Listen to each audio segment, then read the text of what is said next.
Baiklah, kali ini kita akan membahas tentang penerimaan peserta didik baru jenjang SMA, SMK, dan SLB Provinsi Jawa Timur tahun 2022. Ini adalah materi yang disampaikan oleh Dr. Insinyur Wahid Wahyudi MT sebagai PJ Sekretaris Daerah Provinsi Jawa Timur, Kepala Dinas Pendidikan Provinsi Jawa Timur. PPDB pada tahun 2022 ini mengacu pada Peraturan Menteri Pendidikan dan Kebudayaan RI nomor 1 tahun 2021 tanggal 7 Januari 2021 dan juga Peraturan Gubernur Jawa Timur nomor 15 tahun 2022 tanggal 14 Maret 2022. Ini adalah dasar hukumnya. Kemudian pada tahun 2002 ini PPDB ini menggunakan zona atau zona administratif kabupaten atau kota. Perlu diketahui bahwa di Jawa Timur ada 38 kabupaten atau kota, sehingga 38 kabupaten atau kota tersebut merupakan 38 zona PPDB Jatim 2022. Yang dimaksud sistem zonasi ini adalah proses seleksi berdasarkan jarak tempat tinggal siswa ke sekolah. Ya, ini. Kemudian ada beberapa ketentuan umum pada PPDB Jatim tahun 2022. Yang pertama, pendaftaran PPDB ini ada 4 jalur. Jalur pertama yaitu jalur zonasi. Ini kapasitasnya maksimal 50%. Kemudian jalur afirmasi ada 15%. Jalur perpindahan tugas orang tua atau wali 5%. Dan jalur prestasi 30%. Keterangan tentang apa itu jalur zonasi, afirmasi, perpindahan tugas, dan prestasi nanti akan kita jelaskan lebih detail di video selanjutnya. Kemudian ketentuan yang kedua, jalur pendaftaran PPDB dilarang menggunakan tes masuk. Jadi nanti tidak akan ada tes untuk PPDB ini. Kemudian yang ketiga, pengecualian jalur PPDB online di Jawa Timur. Jadi seluruh SMA atau SMK negeri itu nanti aturannya sama, kecuali beberapa sekolah berikut. Di antaranya sekolah yang menyelenggarakan pendidikan khusus seperti SMA N Olahraga, SMKN 12 Surabaya, kemudian sekolah berasrama, misalnya SMA Negeri Taruna Jawa Timur, kemudian sekolah terbuka, contohnya SMA Terbuka 19 Surabaya, SMA Terbuka Kepanjen Malang, SMA Terbuka 11 November Kediri, SMA Terbuka Rejotangan Tulungagung. Kemudian sekolah di wilayah kepulauan, pegunungan, dan pedalaman seperti SMAN 1 Masa Lembu. Kemudian selanjutnya sekolah di daerah yang jumlah penduduk usia sekolah tidak dapat memenuhi ketentuan jumlah peserta didik dalam satu rombel.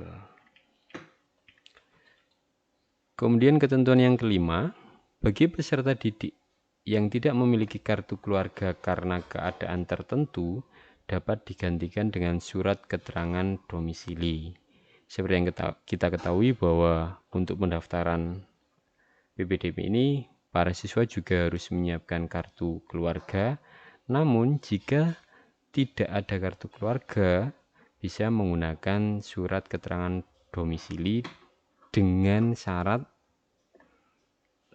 bahwa siswa tersebut berada di bencana alam, ya, atau bencana sosial, diantaranya pengungsi akibat kerusuhan atau konflik sosial. Sedangkan wabah corona virus COVID-19 dikategorikan masuk dalam bencana non-alam. Jadi COVID ini tidak mempengaruhi boleh tidaknya menggunakan surat keterangan domisili. Yang boleh menggunakan surat keterangan domisili itu siswa yang areanya terkena bencana alam dan bencana sosial atau bencana sosial maksudnya. Oke. Kemudian Ketentuan keenam, SMK dapat memprioritaskan calon peserta didik yang berdomisili terdekat dengan sekolah 10% dari daya tampung sekolah melalui jalur zonasi SMK.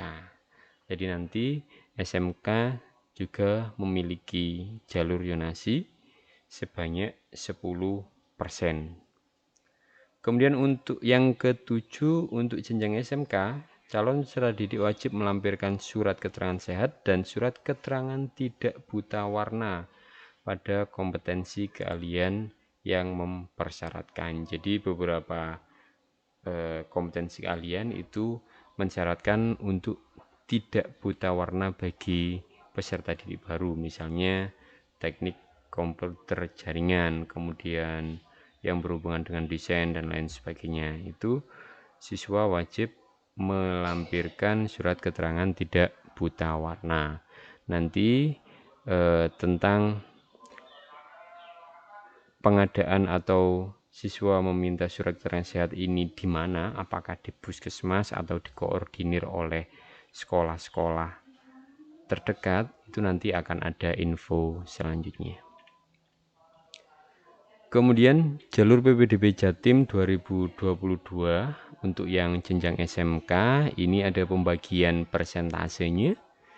Jalur afirmasi 15%, termasuk keluarga tidak mampu, anak buru, dan penyandang disabilitas. Jadi 15%. Misalnya dalam PPDB ini ada jatah 100 siswa yang bisa diterima, maka jalur afirmasinya bisa diisi oleh 15 siswa.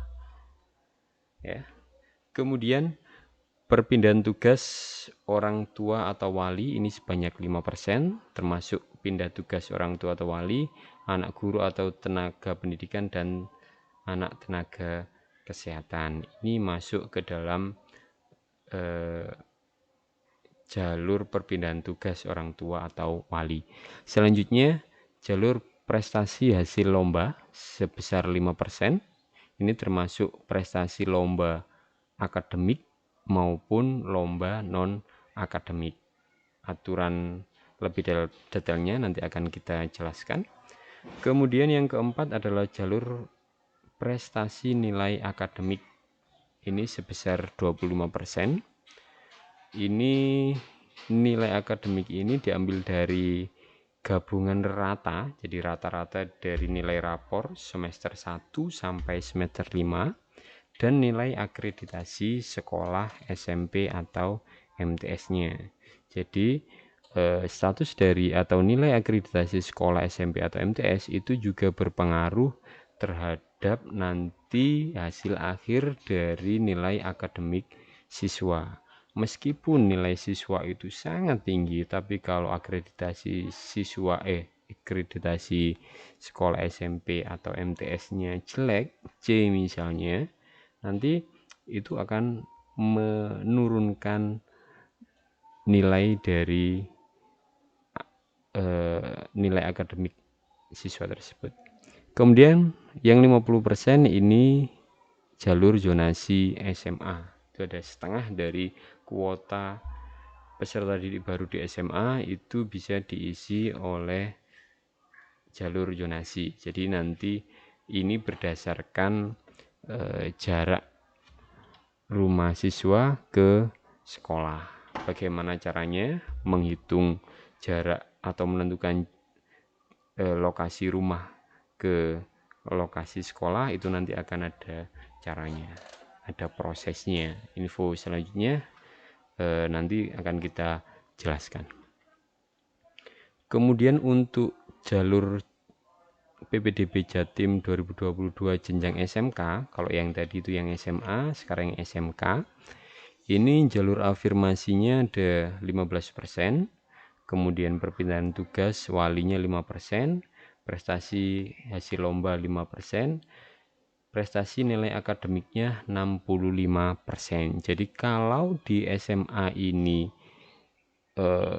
kuota tertingginya sebesar 50% itu di jalur zonasi,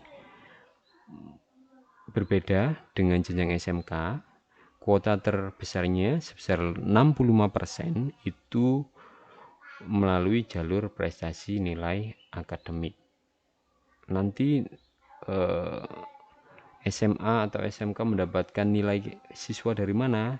Nanti operator sekolah akan mendapatkan akun untuk mengupload atau mengunggah nilai siswa SMP MTS dari semester 1 sampai semester 5. Kemudian yang terakhir, jalur zonasi SMK ini ada sebesar 10%. Ini untuk mengakomodir siswa-siswa yang bertetangga dengan SMK tersebut.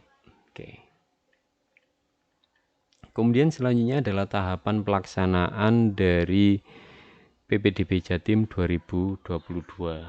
Tahapan pertama ini adalah jalur afirmasi, pindah tugas orang tua, prestasi hasil lomba, baik di SMA maupun di SMK. Ini nanti akan barengan bersama-sama antara SMA dengan SMK, ketiga jalur ini.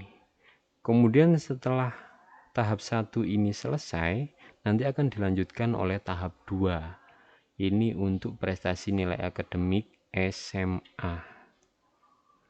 Kemudian setelah tahap 2 SMA ini selesai, dilanjut tahap 3 SMK, yaitu jalur zonasi SMK. Jadi teman-teman, misalnya pada tahap 1 ini tidak bisa diterima, teman-teman bisa mencoba mendaftar di SMA melalui jalur prestasi akademik. Jika gagal juga bisa mencoba di SMK melalui jalur zonasi.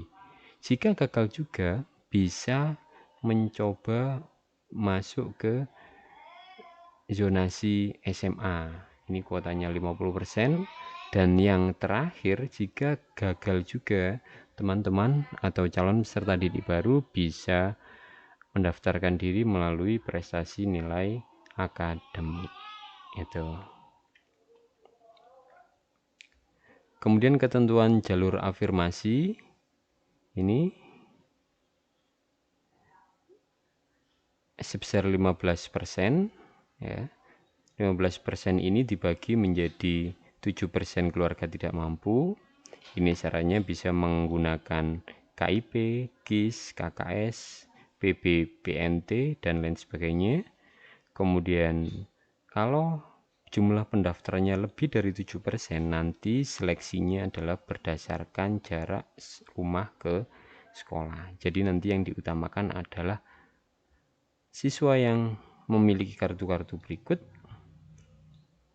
dan juga jarak rumah siswa ke sekolah. Kemudian 5% itu anak buruh. Ini terdaftar sebagai penerima bantuan pemerintah dan memiliki tanda anggota serikat buruh. Jadi untuk anak buruh itu syaratnya 2, memiliki tanda anggota serikat buruh, orang tuanya yang memilikinya. Selain itu juga harus menjadi penerima bantuan pemerintah seperti KIP, KIS, KKS, PBBNT, dan lain sebagainya. Jadi tidak sekedar menjadi anak buruh kemudian bisa mendaftar jalur afirmasi, bukan seperti itu, ada syarat tambahannya. Kemudian nanti jika melebihi 5%, nanti seleksinya berdasarkan jarak rumah ke sekolah. Kemudian yang terakhir dari jalur afirmasi adalah penyandang disabilitas, ini sebanyak 3%. Syaratnya masuk kategori difabel dan telah menyelesaikan pendidikan jenjang SMP. Setelah itu, calon pendaftar penyandang disabilitas harus mendapatkan surat keterangan dokter dari psikolog, psikiater, dokter spesialis, dan melampirkan surat keterangan dari sekolah asal yang menerangkan jenis ketunaan siswa. Kemudian selanjutnya adalah ketentuan jalur pindah tugas orang tua atau wali, ini sebesar 5%.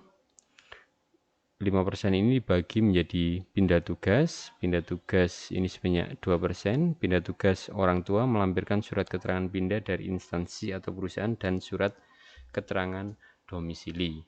Misalnya biasanya tinggal di Jakarta, kemudian orang tuanya dipindah tugaskan oleh perusahaan atau instansi ke Surabaya, sehingga keluarga dari orang tua tersebut juga ikut, maka siswa bisa mendaftarkan diri melalui jalur pindah tugas ini dengan syarat ada surat keterangan domisili dari desa atau kelurahan setempat, kelurahan yang menjadi domisili keluarga siswa tersebut.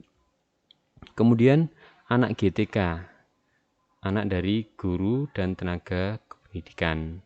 Syaratnya untuk anak guru dan tenaga kependidikan jenjang SMA, SMK, SLB, PNS maupun PNS. Jadi menjadi guru SMA, SMK atau SLB. Kemudian hanya bisa mendaftar di tempat orang tuanya bertugas. Misalnya teman-teman ayahnya sekolah di SMA 1 Surabaya. Ayahnya mengejar ya, maksudnya ayahnya menjadi guru atau tenaga kependidikan. Tenaga kependidikan itu bisa caraka, ya, security, kemudian karyawan atau staf-staf lain di sekolah itu. Dan siswa ingin bersekolah di sekolah di mana orang tuanya bertugas, itu bisa ya, harus orang tuanya. Kemudian melampirkan surat tugas orang tua. Ini surat keterangannya bisa dari kepala sekolah orang tua atau yang terkait. Kemudian kalau pendaftarannya lebih dari 2%, nanti akan diseleksi berdasar jarak rumah ke sekolah seperti yang lainnya. Kemudian yang 1% sisanya adalah anak dari tenaga kesehatan. Ini syaratnya untuk anak nakes, dokter, perawat, sopir ambulans, dan tenaga teknisi yang terlibat langsung dalam penanganan COVID-19. Kemudian orang tua harus membuktikan dengan surat keterangan dari direktur rumah sakit atau kepala puskesmas. Jika pendaftarannya lebih dari 1%, nanti akan diseleksi berdasar jarak rumah ke sekolah. Oke.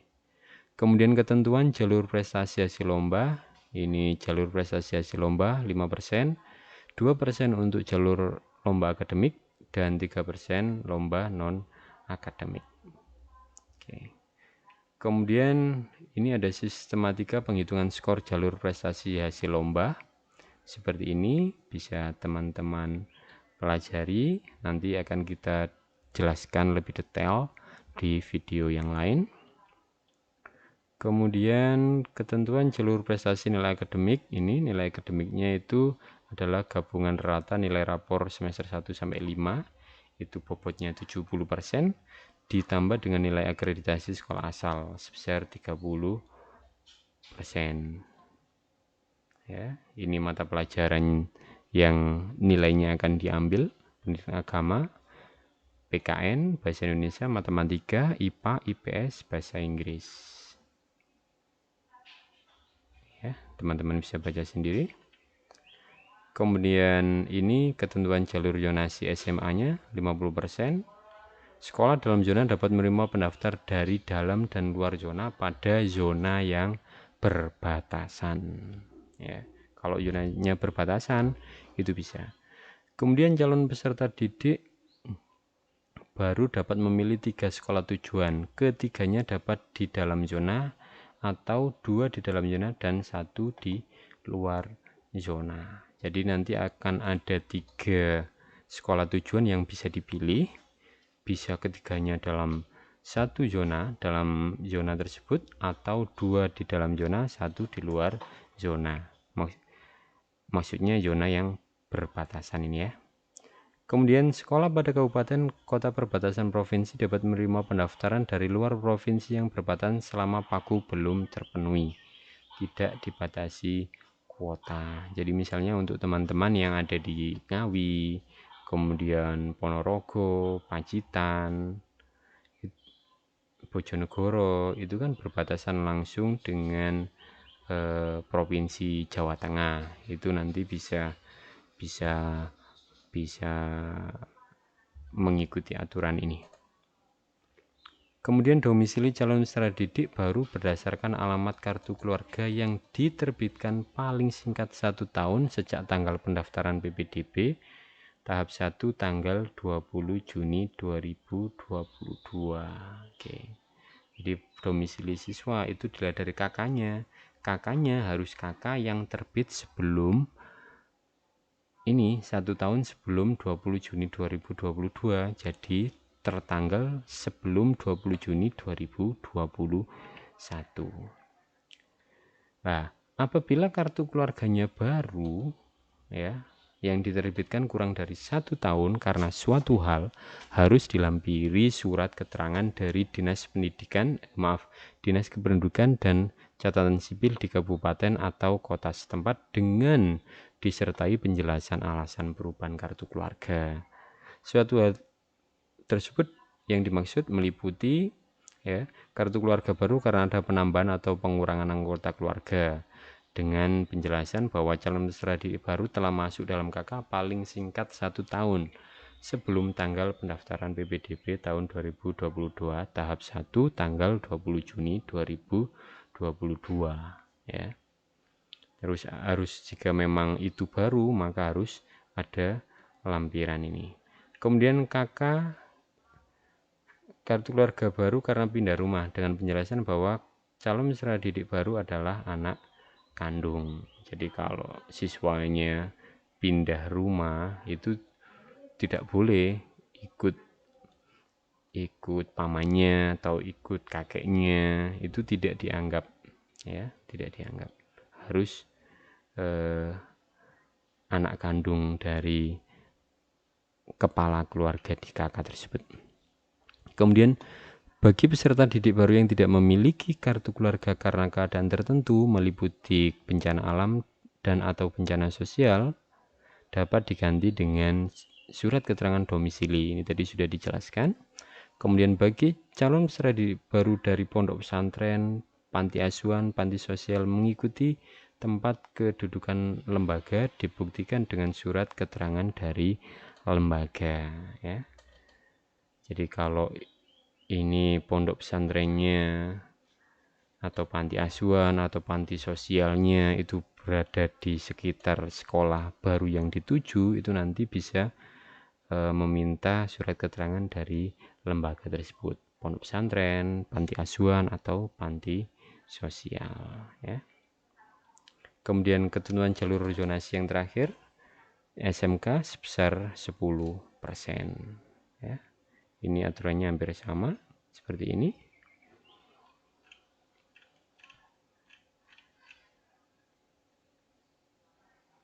Oke. Ini adalah jadwalnya. Jadi mulai sosialisasi, entry, verifikasi dan pembetulan rapor itu ini jadwalnya dilaksanakan secara online. Ya, nanti bisa teman-teman baca sendiri, jangan sampai terlewatkan, karena kalau sekali saja kita terlewatkan karena ini sistemnya online ya, maka tidak bisa mendaftar di sekolah SMA atau SMK yang teman-teman inginkan ya. Yang paling penting ini nanti adalah proses pengambilan PIN. Pengambilan PIN ini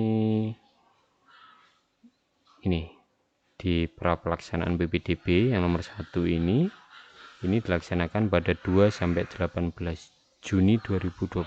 Teman-teman harus mengunduh atau mendapatkan PIN ya. Jika teman-teman ada masalah yang perlu ditanyakan, teman-teman bisa menghubungi nomor-nomor berikut. Oke. Demikian pemaparan tentang PPDB Jatim 2022. Semoga bermanfaat. Kalau ada pertanyaan-pertanyaan bisa ditanyakan di kolom komentar. Nanti kita akan membantu untuk menjawabnya. Semoga sukses. Jangan lupa like, subscribe, share, dan juga tekan tombol lonceng untuk mendapatkan update info-info terbaru dari channel kami. Semoga bermanfaat. Assalamualaikum warahmatullahi wabarakatuh.